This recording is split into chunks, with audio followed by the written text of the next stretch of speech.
എല്ലാ നല്ലവരായ കൂട്ടുകാർക്കും മറ്റൊരു വീഡിയോയിലേക്ക് ഹാർദമായ സ്വാഗതം. നമുക്ക് പലർക്കും ഉണ്ടാവും, നമ്മൾ കുറേ പണിയെടുക്കും, കുറേ പൈസ കിട്ടും, പക്ഷേ പൈസ ഒന്നും കയ്യിൽ നിൽക്കുന്നില്ല. ഓരോ അനാമത്തായ ചിലവുകൾ നമുക്ക് വന്നുകൊണ്ടിരിക്കും, അല്ലെങ്കിൽ പേഴ്സിൽ പണം ഇരിക്കുന്നില്ല.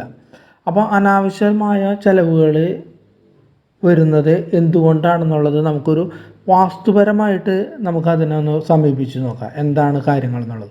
പണം വരുന്നത് കയ്യിൽ നിൽക്കുന്നില്ല എന്നതാണ് പലരുടെയും പരാതി. അങ്ങനെയുള്ളവർ അവരുടെ വീടുകളിലെ ചെറിയ ചെറിയ കാര്യങ്ങൾ ശരിയാക്കിയാൽ തന്നെ പല കാര്യങ്ങളിലും വലിയ മാറ്റങ്ങൾ ഉണ്ടാക്കുന്നതാണ്.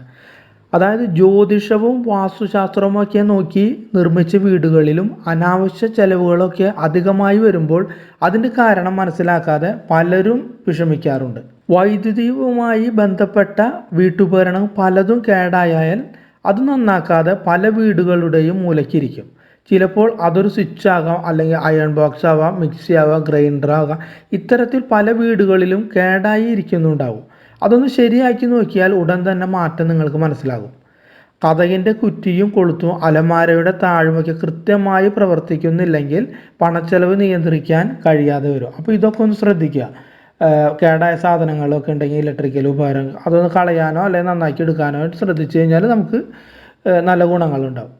അടുത്തതായി പറയാനുള്ളത്, ടാപ്പിൽ നിന്നും വെള്ളം ഇറ്റിറ്റായി വീഴുന്നുണ്ടെങ്കിൽ പണം പോയിക്കൊണ്ടിരിക്കും എന്നാണ് ജ്യോതിശാസ്ത്രം പറയുന്നത്. വീട്ടിൽ നിന്നും പുറത്തേക്ക് പോകുന്ന വെള്ളം തെക്കോട്ടാണ് ഒഴുകുന്നതെങ്കിലും അനാവശ്യമായ ചെലവുകൾ വന്നു ചേരുന്നതായി കാണാം. അത് വടക്കോട്ടാക്കി ഒഴുകുവാനുള്ള വഴി ഉണ്ടാക്കിയാൽ അതിനൊരു പരിഹാരമായിട്ട് മാറും. അതുകൂടാതെ പ്രവർത്തിക്കാത്ത ടോർച്ചും അതിൻ്റെ ചില്ലുകളും ഒക്കെ കൃത്യസമയത്ത് മാറ്റി ശരിയാക്കേണ്ടത്. ഇതൊക്കെയാണ് നമ്മൾ ഒരു വാസ്തുശാസ്ത്രമായി പണം ചോരുന്ന ഒരു വഴികളായിട്ട് കണക്കാക്കുന്നത്. അപ്പോൾ ഇതൊക്കെ ഒന്ന് ശ്രദ്ധിക്കുക. നമ്മളെ പണം വരുന്നത് ഒരു മിച്ചം പിടിക്കാനായിട്ട് എല്ലാവരും ശ്രമിക്കുക.